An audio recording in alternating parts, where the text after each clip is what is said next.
নমস্কার বন্ধুরা, এসএস দাস কিচেনে আপনাদের সকলকে স্বাগতম। আজকের রেসিপি ক্ষীর ল্যাংচা পিঠা বা ক্ষীর জ্যাম। এই রেসিপিটাই আজ আমি আপনাদের সাথে শেয়ার করব। নিয়ে নিচ্ছি 1 বাটি সুজি, 1 বাটি ময়দা, 10 টাকা দামের একটা আমুল দুধের প্যাকেট, পাটালি গুড় আর লবণ।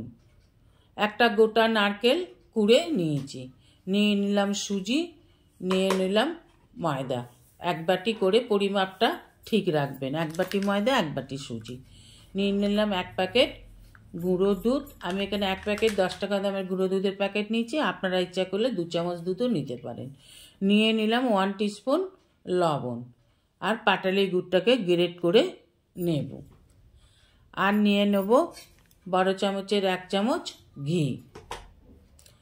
ঘিটা আপনারা বেশিও নিতে পারেন। আমি এখানে 1 চামচ ঘি নিলাম আর 1 চামচ চিনি নিলাম।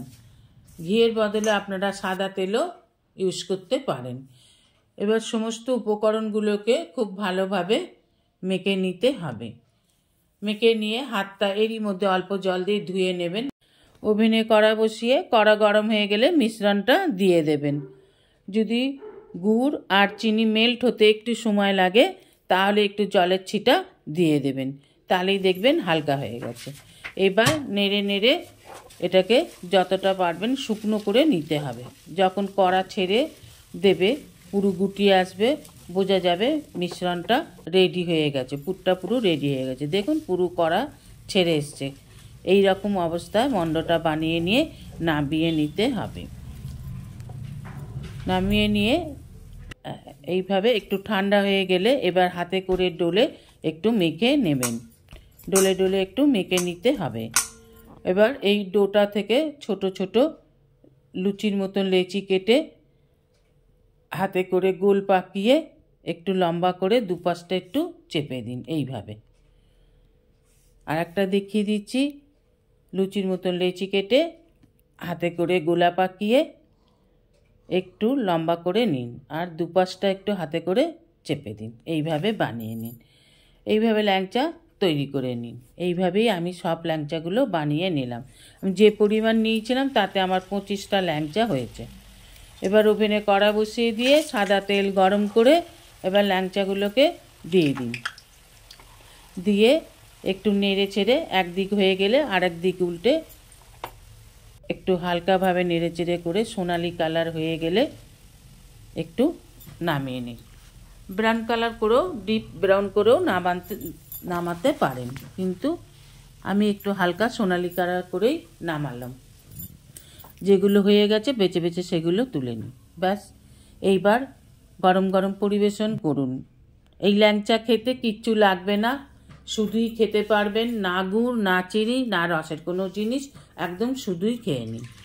কিন্তু আমি এই ল্যাংচাগুলোর জন্য আবার আলাদা ব্যবস্থা করলাম। আর একটু নতুন করে খাবো বলে কড়াই দিয়ে দিলাম 1 প্যাকেট দুধ, দিয়ে দিলাম ছোট চামচের 1 চামচ ছোটো এলাচের গুঁড়ো। 2-3 চামচ দুধ তুলে নিলাম দুধটা ফুটে যাবার পর। এবার দুধে দিয়ে দিলাম পাটালি গুড়।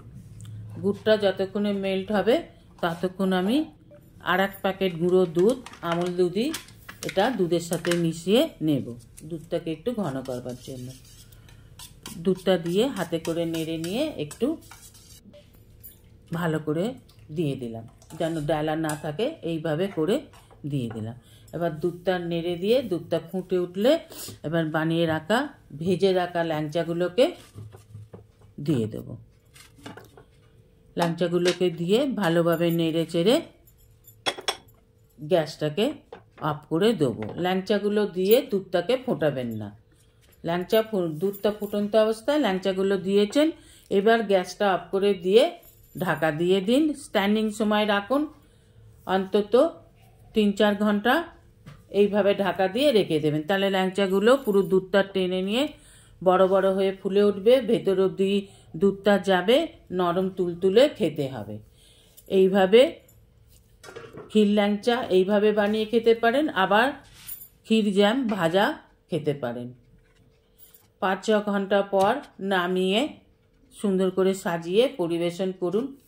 দেখুন দুধটা পুরো দুধে 2-3 ঘন্টা থাকার পরে কি সুন্দর ফুলে উঠেছে। এ তো দোকানের ল্যাংচাকেও হার মানিয়ে দেবে। এই জন্যে এর নাম ক্ষীর ল্যাংচা পিঠা। এইভাবে বাড়িতে করে খেয়ে দেখবেন, সবাই খুব খুশি হবে, আপনার রান্নার প্রশংসা সবাই করবে। Thanks for watching my channel S Das kitchen. ভিডিওটি ভালো লাগলে অবশ্যই একটা লাইক, কমেন্ট, সাবস্ক্রাইব করার অনুরোধ রইল। পাশে থাকা বেল আইকনটিতে ক্লিক করে দেবেন নিউ ভিডিওর আপডেট পাওয়ার জন্য। সবাই ভালো থাকবেন।